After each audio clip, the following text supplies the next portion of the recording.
সেজন্য যে নির্বাচন ওই নির্বাচন উপলক্ষে আজকে আমরা প্রথম দিন ব্যবসায়ী কল্যাণ সমিতির কার্যালয় থেকে নির্বাচন পরিচালনা কমিটির পক্ষ থেকে আমরা ফরম বিক্রি শুরু করেছি।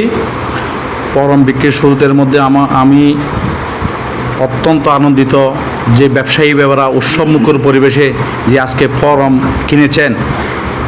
আমার বিশ্বাস আগামীতে যে রোয়াজারহাটে বুট হয়েছে তার থেকে বেশি উৎসব উদ্দীপনার মাধ্যমে আমাদের এই বুট গ্রহণ হবে। আমি নির্বাচন কমিশনের দায়িত্ব হিসাবে আমি একটা জিনিস আশ্বস্ত করতে পারি, সভাপতি প্রার্থী সাধারণ সভা যেই সবাই প্রার্থীকে একটা জিনিস আশ্বস্ত করতে পারি, এই রোয়াজারহাট বাজারে বুট হবে কোনো হস্তক্ষেপ ছাড়া, নির্বিঘ্নে সুন্দর পরিবেশে বুট হবে, এটা আমরা সর্বচেষ্টা করব।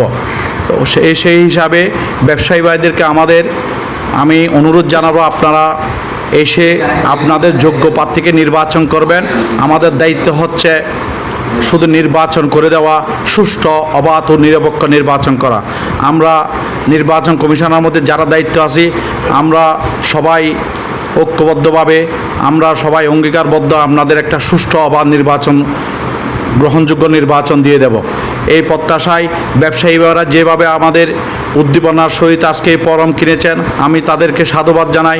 আপনারা আমাদের পাশে থাকবেন, সাংবাদিক ভাইয়েরা পাশে থাকবেন, সবাই যাতে সুষ্ঠু নির্বাচনের মাধ্যমে তারা তাদের প্রতিনিধিকে রোয়াজারহাটে ব্যবসায়ী নির্বাচন করতে পারে, এসব ব্যক্ত করে আমি আমার সংক্ষিপ্ত বক্তব্য টানলাম।